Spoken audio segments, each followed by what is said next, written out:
سرکار جب کہہ کر آ گئے کہ ہم کل اپنے بیٹوں کو لاتے ہیں، تم بھی لے آؤ، ہم اپنی بیٹیوں کو لاتے ہیں، ہم اپنے جیسوں کو لاتے ہیں، تو گھر آ کے کہا یا فاطمہ انی اجد فی بدنی تحفہ، میں اپنے بدن میں ضعف محسوس کر رہا ہوں، مجھے چادر یمنی لا کے دے دو۔ سیدنا نے چادر دی، نبی نے وہ چادر لی۔ کچھ دیر بعد امام حسن آئے، امام حسین آئے، مولا علی آئے، جناب زہرا نے آ کر اجازت مانگی، اور یہ سب جب 5 جمع ہو گئے تب نبی نے فرمایا یہ میرے اہل بیت ہیں، اور پھر انہیں اپنے ساتھ لے کر گئے ہیں مباہلہ کے اندر۔ اور وہاں جانے کے بعد جب انہوں نے یہ دیکھا، کس نے؟ مسیحیوں نے یہ دیکھا، نصارہ نجران نے یہ دیکھا، نجران سے آئے ہوئے نصارہ سے، انہوں نے دیکھا کہ طریقہ نبی کا بہت مختلف ہے، پوری امت لے کر نہیں آئے۔ صحابہ کرام 9 ہجری کا واقعہ ہے، 1 لاکھ سے زیادہ صحابی ہیں، 9 ہجری کا واقعہ ہے، 11 سے زیادہ زوجائیں ہیں، لیکن نبی مکرم صرف پنجتن کو لے کر گئے۔ ان کا مقام اپنا ہے مگر پنجتن ہے۔ اور وہاں لے جانے کے بعد جب سرکار نے مباہلہ میں خود کو پیش کیا تو وہاں کا جو بڑا تھا اس کو کہنے لگا کہ اگر انہوں نے پہاڑ کو اشارہ کیا تو پہاڑ اپنی جگہ چڑھ جائے گا، اگر ہم نے اسے مباہلہ کر دیا تو ہماری نسلیں برباد ہو جائیں گی۔ تو یہ تو طے ہو گیا کہ اگر آج مسیحی زندہ ہے تو وہ اہل بیت کے احترام کی وجہ سے زندہ ہے۔ میں امت مصطفیٰ کو بھی پیغام دے دوں کہ پنجتن کا احترام کرو ورنہ لعنتی ہو جاؤ گے۔ لیکن قرآن نے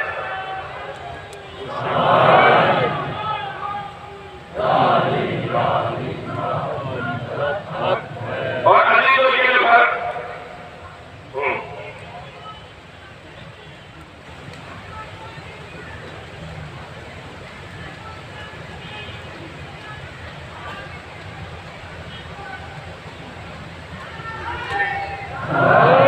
میرے مولا نبی نے پنجتن کا تعارف کروایا، اور پھر جب قرآن مجید سورہ مبارکہ نور کی آیت نازل ہوئی، فی بیوت اذن اللہ ان ترفع ویذکر فیہا اسمہ، اللہ نے حکم دیا ہے ان گھروں کو بناؤ، ان گھروں کی تعمیر کرو جن گھروں میں اللہ کا نام لیا جاتا ہے اور اس کا ذکر کیا جاتا ہے۔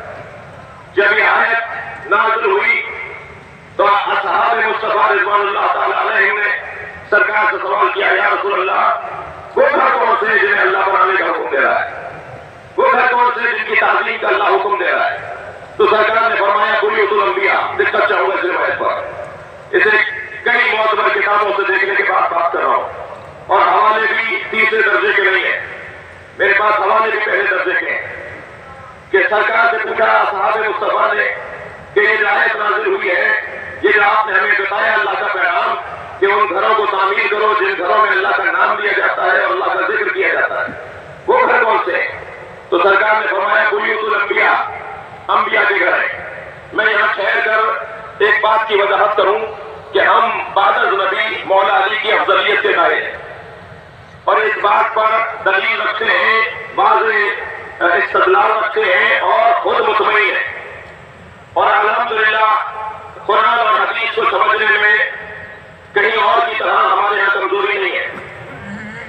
لہذا بہت ہی اطمینان کے ساتھ بات کر رہا ہوں کہ ہم افضلیت امیر المومنین کے قائل ہیں، اور اس پر ایک دلیل دینے جا رہا ہوں کتب اہل سنت سے، کہ جب اصحاب مصطفیٰ صلی اللہ علیہ وآلہ وسلم نے پوچھا یا رسول اللہ وہ گھر کون سے جنہیں بنانے کا اللہ نے حکم دیا ہے، جن کی تعظیم کا اللہ نے حکم دیا ہے، سرکار نے فرمایا بیوت الانبیاء، انبیاء کے گھر۔ بات پوری ہو گئی تھی یا نہیں؟ جواب مکمل تھا یا نہیں؟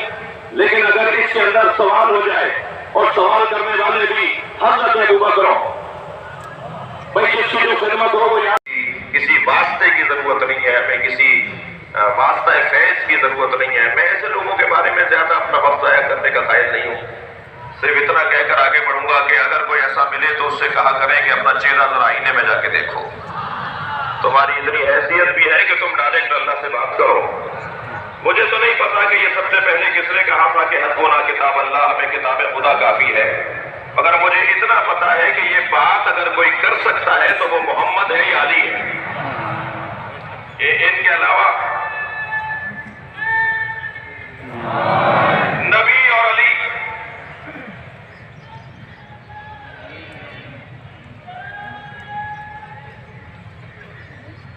بھائی وقت کی تنگی تو ہمارے پاس ہے مگر عقیدتوں میں تو کمی نہیں ہے نا، تو ان کا احترام بھی رکھنا ہے اور ان کی عقیدتوں کا اظہار بھی ایسے سے ہی ہونا ہے، اور مجلس بھی یہ پاکستان میں ہو رہی ہے، کوئی کسی عرب ملک میں تو ہو نہیں رہی.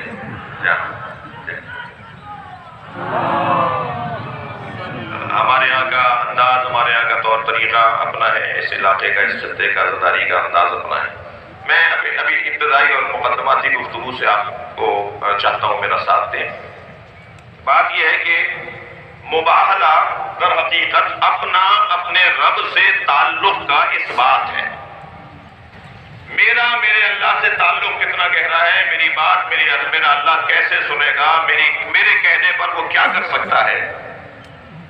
حضرت جابر ابن عبداللہ الانصاری طواف خانہ کعبہ میں مصروف ہے، اور ان کے احترام میں مطاف میں انہیں جگہ دی جا رہی ہے کہ وہ آرام سے اور انتہائی خضوع کے ساتھ طواف مکمل کر سکیں. حشام بن عبد الملک گورنر ہے اور وہ بھی مطاف میں ہے، مگر اسے دھکے پڑ رہے ہیں.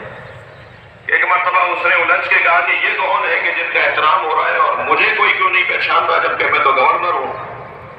تو جواب دیا گیا یہ صحابی رسول حضرت جابر بن عبداللہ الانصاری رضی اللہ تعالیٰ عنہ ہے. تو کچھ جگہ بناتا ہوا آگے پہنچا اور کہنے لگا میں گورنر ہوں، کوئی کام کوئی حکم میرے لائق کوئی خدمت ہو تو بتائیے.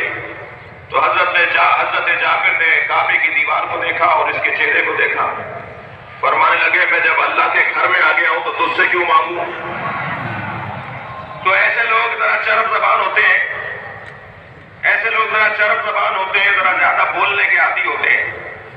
میں آپ سے بھی ایک جملہ کہتا ہوا گزروں گا کہ ہمارے جو افسران ہوتے ہیں، ہمارے جو وزراء ہوتے ہیں، ہمارے جو اچھے منصب پر فائز افراد ہوتے ہیں، ان کے لیے ایک بیکٹیریا ہے، ہم لوگوں کے لیے ایک وائرس ہے، فوجیوں کے لیے ایک آفت ہے، پولیس والوں کے لیے ایک پریشانی ہے. ہر فیلڈ کی کچھ پریشانیاں ہیں.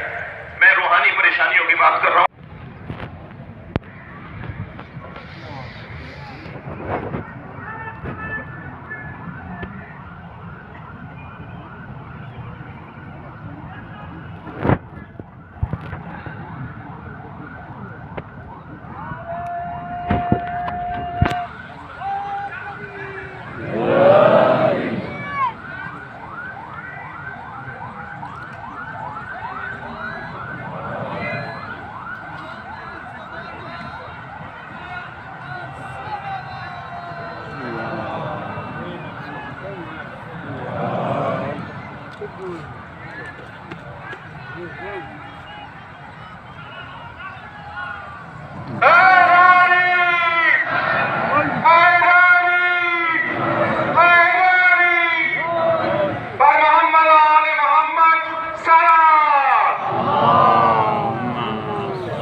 الرحمن الرحيم مالك يوم الدين.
الرحمن الرحيم.